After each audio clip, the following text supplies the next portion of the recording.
Allô tout le monde, j'espère que vous allez bien. Alors on se retrouve pour une vidéo, en fait comme promis, sur la vérité sur le postpartum.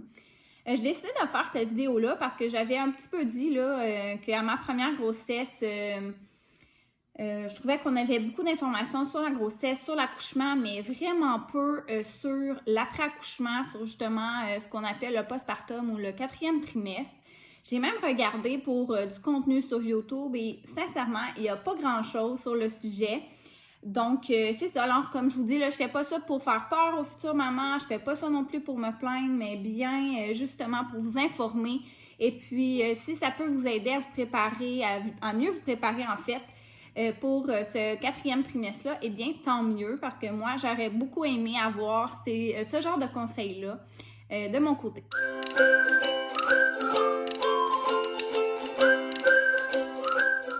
Alors, j'ai été chercher ma petite cocotte ici parce qu'elle s'est mise à pleurer. Alors, je vous présente Jade. Elle a 11 semaines maintenant. Alors, on va commencer en fait par les saignements après accouchement. Oui, on saigne après à l'hôpital et tout ça, pendant notre séjour à l'hôpital, c'est ça, je m'en attendais vraiment. Mais qu'est-ce qui arrive quand on arrive à la maison? Eh bien, ça continue de plus belle et ce, pendant plusieurs semaines. Pour ma part, ça a duré environ 5 à 6 semaines lors de mes 2 accouchements, après mes 2 accouchements. Donc, c'est quand même assez long. À noter aussi qu'on n'a pas le droit de mettre de tampons pendant justement là, ces semaines-là où est-ce qu'on a nos menstruations qui n'en finissent plus. On n'a pas plus le droit non plus de se baigner, de prendre des bains.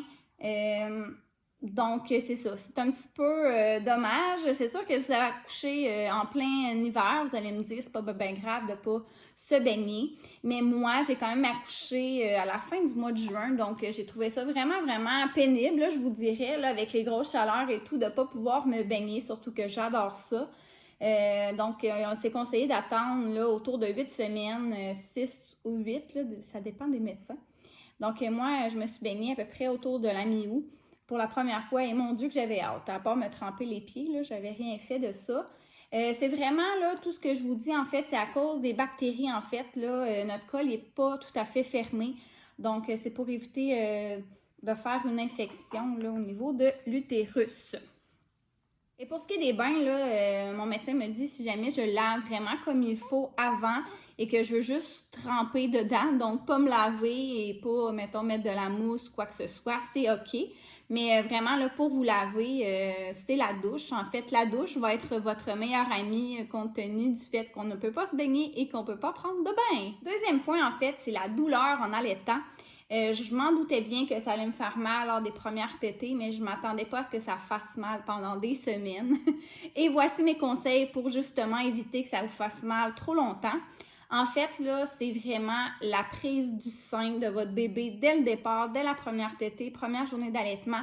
Demandez conseil et demandez à votre infirmière de bien regarder si votre bébé prend bien le sein, s'il boit bien, tout ça. Gênez-vous pas non plus si jamais vous voyez que c'est pas comme il faut d'enlever le bébé et de le replacer convenablement. Ça va vraiment faire toute la différence. Des fois, on n'ose pas l'enlever parce qu'on se dit, ah, tu sais, là, c'est délicat, un petit bébé, on n'ose pas trop le manipuler. Là, on se dit, ah, tu sais, il buvait bien, mais ça va vous faire mal. Donc, vous êtes mieux de recommencer.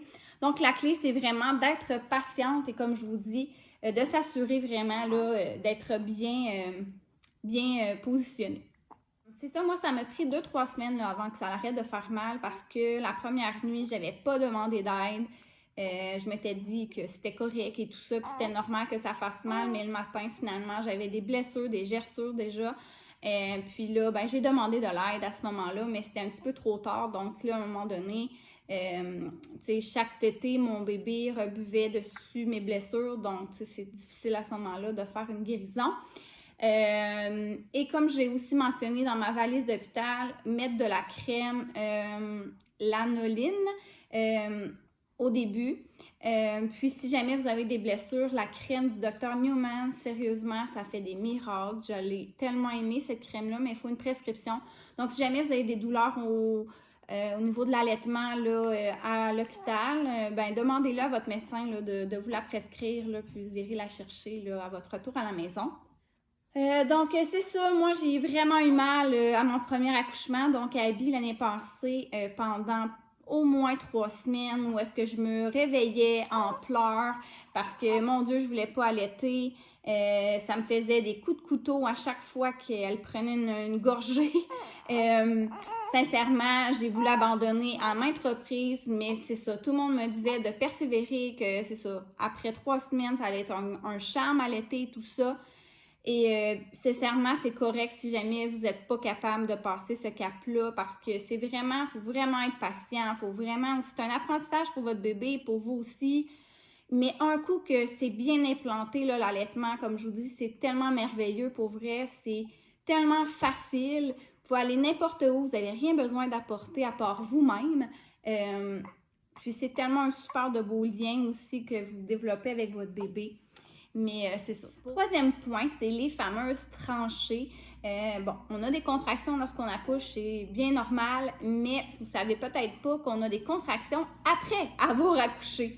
Lors d'un premier bébé, si on n'allaite pas, c'est pas si pire, mais dès qu'on allaite, il paraîtrait que c'est pire. Bref, votre utérus, en fait, est rendu super haut.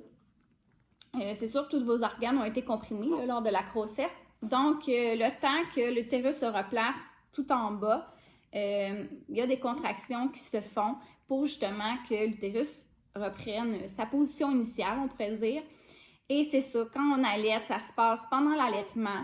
À Abby, j'ai pas trouvé que c'était si terrible, mais écoutez, à Jade, cette fois-ci, donc deuxième bébé, c'était vraiment douloureux. Et il paraîtrait que ça fait de plus en plus mal, plus que vous avez de bébés. Donc, c'est quand même à savoir aussi, là, c'est quelque chose pour vrai que j'ai dû prendre Voltaren, Advil ou Tylenol, là, pour faire passer ça parce que ça a fait mal, encore là, pratiquement une bonne semaine, certains. Ensuite, on va parler de déchirure hémorroïde. C'est rien de glamour, là, mais c'est quand même la réalité. Bon, je m'en doutais que j'allais pouvoir déchirer tout ça. Hémorroïde, honnêtement, je m'attendais pas à ça. Ça fait vraiment mal, pour vrai, là. J'avais jamais eu ça avant. Et puis aussi, là, tu sais, bon, tu sais, on le sait qu'on peut déchirer, mais en soi, tu sais, on sait pas trop à quoi s'attendre non plus. J'ai eu mal, là, pendant des semaines, là, à ma déchirure la première fois. Je dois vous avouer, là, que moi, je pensais pas souffrir autant après mon accouchement. Mais ça a été vraiment quelque chose. Sérieusement, j'avais de la misère à m'asseoir, j'avais de la misère à marcher. Ouais, c'était vraiment, vraiment l'enfer. Pour vrai, là, en plus, j'avais hémorroïde aussi. J'avais l'impression quand on va à la toilette, là, en tout cas, on veut pas y aller à la toilette, c'est pas compliqué. En tout cas, c'était vraiment, vraiment, vraiment douloureux.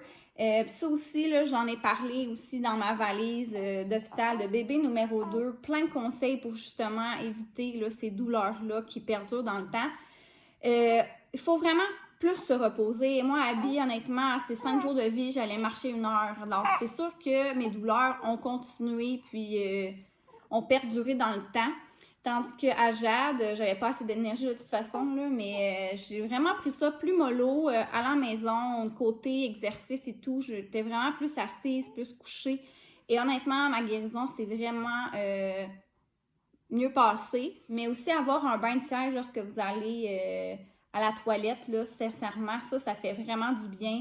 La petite bouteille, là, il y a plein de compagnies, là, Frida ou peu importe. En fait, il faut juste éviter de s'essuyer avec quelque chose. Donc, vraiment juste y aller mettre de l'eau tiède pour justement que ça fasse moins mal. Et c'est ça, mon deuxième accouchement, ça a vraiment été plus rapide, la guérison. Je me suis reposée, comme je vous dis, et le fait d'utiliser le bain de siège et la bouteille pour nettoyer, ça l'a grandement aidé. Un dernier point, c'est la chute d'hormones qui fait en sorte que vos émotions vont être multipliées par 1000. Pour ma part, là, je pleurais pour rien. J'étais tellement vulnérable. J'étais dépendante aussi gros de mon chum. Là. Je l'aimais tellement, mais en même temps, vous direz que je voulais tout le temps qu'il me rassure. C'est ça, je vivais beaucoup d'insécurité. Aussi au niveau de l'estime là, de moi, c'est sûr, je m'attendais pas à retrouver le corps que j'avais avant la grossesse en 5 jours, là. Mais c'est sûr que, bref, on a certaines vergetures, notre corps a changé, notre ventre est vraiment plus mou.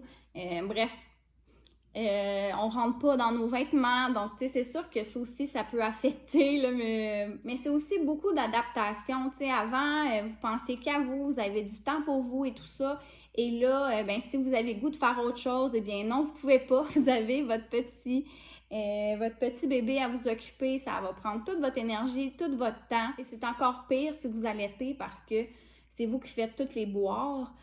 Donc, c'est sûr que c'est plus accaparant. Donc, le temps qu'on s'ajuste et qu'on accepte, en fait, que, on pourra peut-être pas lire un roman dans notre bain très tranquille ou bien pouvoir écouter une grande série Netflix ou bien aller prendre un verre avec nos amis quand ça nous tente, là.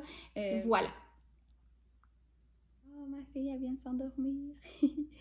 Alors, de ce que je vous parle, là, la chute d'hormones et tout, là, ça a un nom, ça s'appelle le baby blues. Ça peut durer environ une semaine. En fait, moi, Abby, ça a duré à peu près une semaine. C'est ça, si jamais ça perdure dans le temps, que ça dure plus que 4 à 6 semaines, eh bien là, on va parler plus d'une dépression postpartum. Et pour être honnête avec vous, c'est ça que j'ai vécu avec Jade.